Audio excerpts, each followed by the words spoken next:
बातमी। ब्रँड हा शब्द बाजारपेठेतल्या उत्पादनाला वापरला जातो असं नीलम गोरे म्हणाल्या। ठाकरे ब्रँड या शब्दावर नीलम गोरेंची खोचक टीका। ठाकरे ब्रँडची प्रचिती जी आहे ते अजून कायम आहे। येत्या काळात अशा प्रतिक्रिया ज्या आहेत ते मनसे असतील किंवा ठाकरे यांची शिवसेना असेल त्यांच्या नेत्यांकडनं येताना पाहतो। मला असं वाटतं की त्यांच्यावर काही मी भाष्य करणार नाही। त्यांचा जो आनंदाचा उद्याचा दिवस आहे तेवढा आनंद त्यांनी जरूर साजरा करावा। पण मुळामध्ये ब्रँड हा जो शब्द आहे तो आपण बाजारपेठेतल्या एखाद्या उत्पादनाला वापरतो। राजकारणामध्ये चैतन्य निर्माण करणं असं जे आहे ते शेवटी नेतृत्वावरती अवलंबून असतं।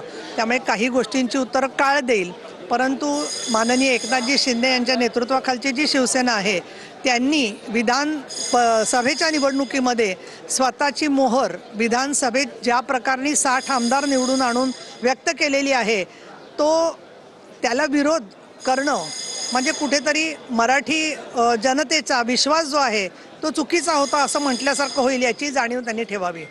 आता अलीकडे सतत ठाकरे ब्रँडचा उल्लेख होतोय, विशेषतः विधानसभा निवडणुकीतल्या पराभवानंतर ठाकरे ब्रँड हा चर्चेत आहे। ठाकरे ब्रँड संपवून दिला जाणार नाही वगैरे वगैरे अशी स्टेटमेंट्स होत आहेत। त्यावर नीलम गोरेंचं असं म्हणणं